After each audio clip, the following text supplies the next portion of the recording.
विकलांगता का अर्थ अक्षमता नहीं है, बल्कि अलग तरह से सक्षम होना है। यह बात कही थी मिस्टर नोएल हेम ने। आज विश्व विकलांगता दिवस है। कहा जाता है कि इंसान की शक्ति उसकी आत्मा में होती है और आत्मा कभी विकलांग नहीं होती। नमस्कार, खास लोगों और खास दिन से रूबरू कराने वाले कैंपस खबर के स्पेशल प्रोग्राम में आपका स्वागत है और मैं हूं आपके साथ गोविंद पाटीदार।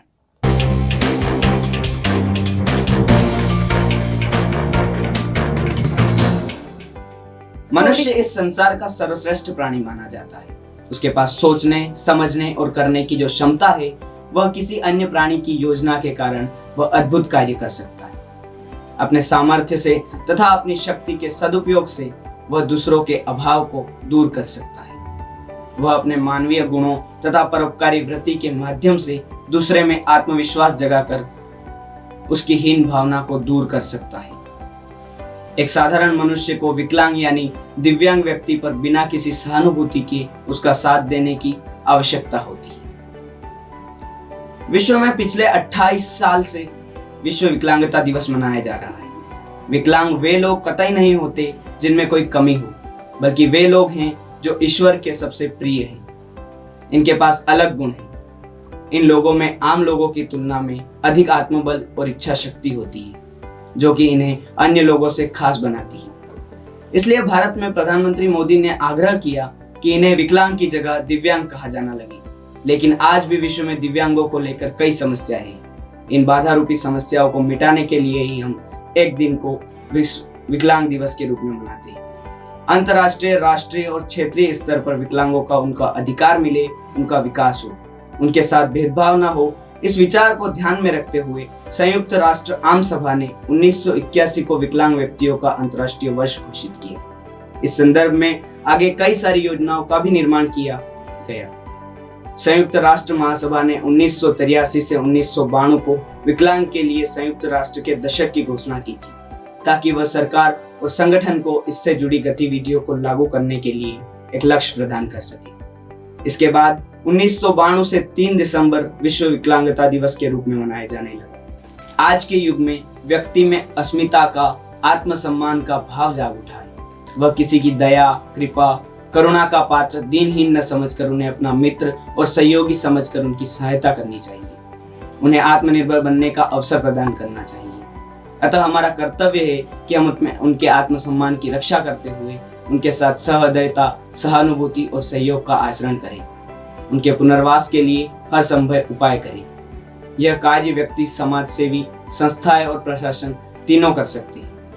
हालांकि सरकार ने व्यक्ति विकलांग अधिनियम में व्यापक परिवर्तन भी किए, ताकि इसे और अधिक व्यापक और अंतर्राष्ट्रीय नियमों के अनुरूप बनाया जा सके। सरकार विकलांग व्यक्तियों को सहायक उपकरण, छात्रवृत्तियां, पुरस्कार और आर्थिक सहायता और शासकीय नौकरियों में आरक्षण की सुविधा प्रदान करती है।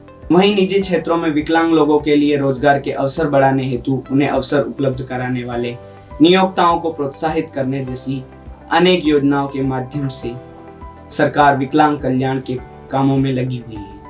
इन सारे प्रयासों का मुख्य लक्ष्य उनकी शारीरिक बाधाओं द्वारा उन पर लगे प्रतिबंध को दूर कर आत्मविश्वास जगाना एवं आत्मनिर्भर बनाना है तथा सामान्य जीवन जीने का उनमें जो हौसला है उसको बढ़ाना है।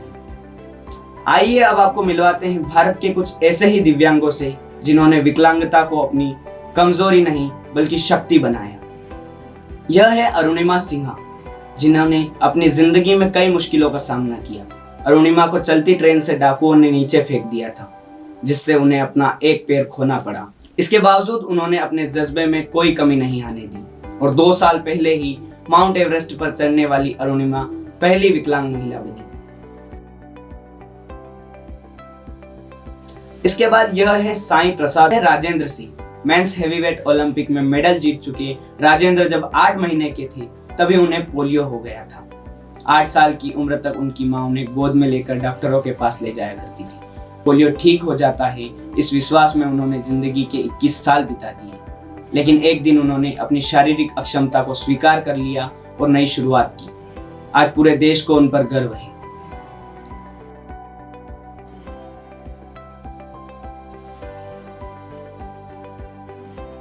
यह है रविंद्र जैन। संगीत की दुनिया का जाना माना नाम है रविंद्र।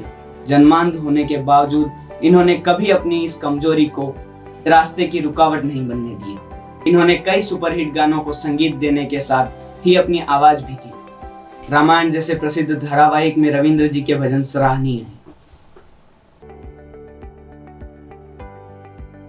आप देख रहे थे विश्व विकलांगता दिवस पर विशेष कार्यक्रम। देखते रहिए कैंपस खबर। धन्यवाद।